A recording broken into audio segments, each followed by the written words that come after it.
Hello everyone, and welcome to Success Search. For this video, I want to share a presentation on a book I read called Give and Take. This book taught me more on what it takes to be successful in the long run.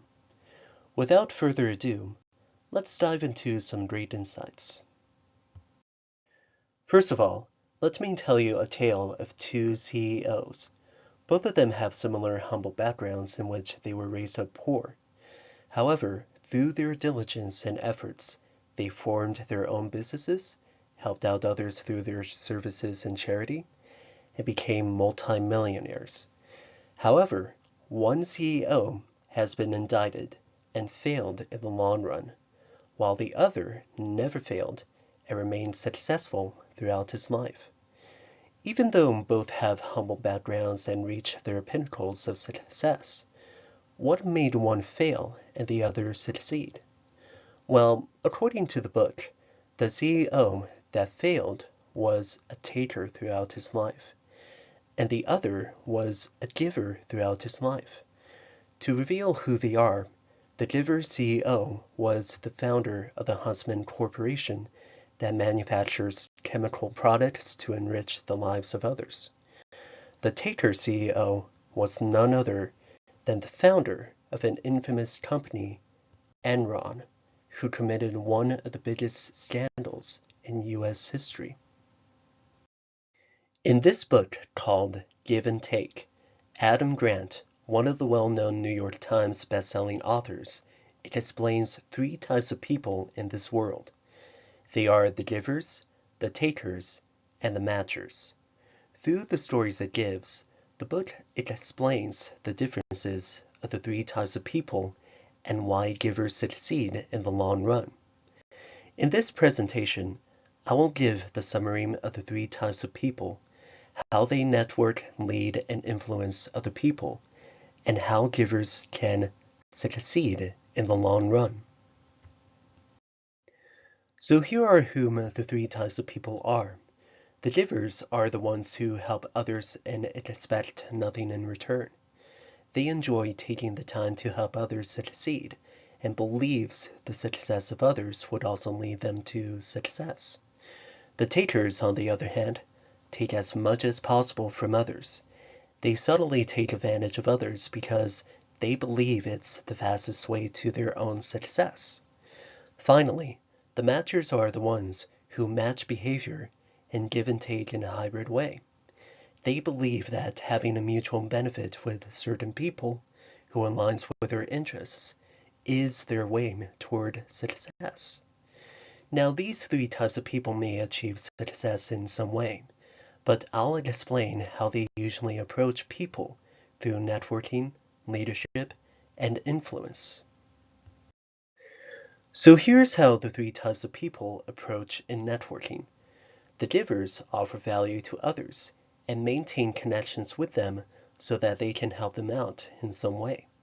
As a result, they have powerful networks. On the other hand, takers make connections so that they can take advantage of others, even if it's for a short time. Because of that, they have temporary networks. And matchers are more selective of others when networking because they are looking for those who have similar interests and are willing to make equal exchanges. Because of that, they have the smallest networks. When it comes to leadership, the three types of people have their own leadership style. The givers see potential in others regardless of how they're different. They mainly focus on the success of the group they lead and make some self-sacrifices so that they can help them reach their common goal. The takers, on the other hand, may lead out a group, but they often see others as potential obstacles to their ambitions. They mainly focus on the success of oneself and pressure others, or sometimes sacrifice them, in order to reach their goals. And finally, the matchers see only a few people capable when assuming leadership. They mainly focus on the mutual success of those who favor their interests and would reach their common goals out of obligation to each other. And finally, the three types of people have their own ways to influence others. The givers use something the book termed as powerless communication, in which they talk peacefully with others and find ways to benefit each other. Using that kind of communication encourages cooperation between others within the giver's organization. Takers, on the other hand, use powerful communication in which they use forceful volume and language in order to motivate others to achieve ambition. However, this communication encourages competition between others within the taker's organization. And finally, the matchers use both powerless and powerful communication with others in a hybrid way. However, that often encourages skepticism and debate within the matcher's organization. After understanding the different approaches of givers, takers, and matchers, who would win? Well, let's see a long-term race between those three types of people. Takers and matchers may have their own advantages and achieve some short-term rewards. However, because of the manipulative approaches of takers and the limited scopes of matchers, they often fail in the long run. Givers, on the other hand, may not receive rewards in the short term, but in the long term, they achieve success and greater rewards.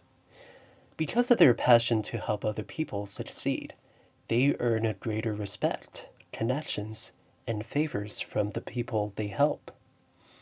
But do keep in mind, there are some givers who tend to be too nice, in which they sacrifice a lot of their time and energy for others, and even get pushed over and manipulated by takers. Givers who fall into that kind of trap would also fail in the long run. So with that in mind, how can givers remain successful? According to Adam Grant from the book, the kind of givers that succeed in the long run are what he calls the otherish givers. They are the givers that primarily focus on other people, but at the same time, they also focus on themselves. Of course, all of us have to take care of our health, and we have our own dreams and ambitions to pursue, and so do successful givers. Not only that, but they are cautious about other people, like the takers trying to take advantage of them. And they have the courage to say no to certain people. That way, givers can succeed as long as they care for themselves, not be pushovers to other people, and not lose sight of helping other people. In conclusion, compared to takers and matchers, givers succeed in the long run because they focus on giving to others before they take the rewards. By understanding the different approaches to the three types of people in networking, leadership, and influence, givers gain more favors from the people they work with. But in order for givers to succeed, they also must take care of themselves and be aware of others. Thus, if you want to achieve success in life, choosing to be a giver is the best pathway, because the success of others can become your success. After all, life is not about how much you get, but how much you give to become successful. So with that, thank you so much for watching this overview of Give and Take by Adam Grant. So go out there, choose to be a giver, and keep on searching for success.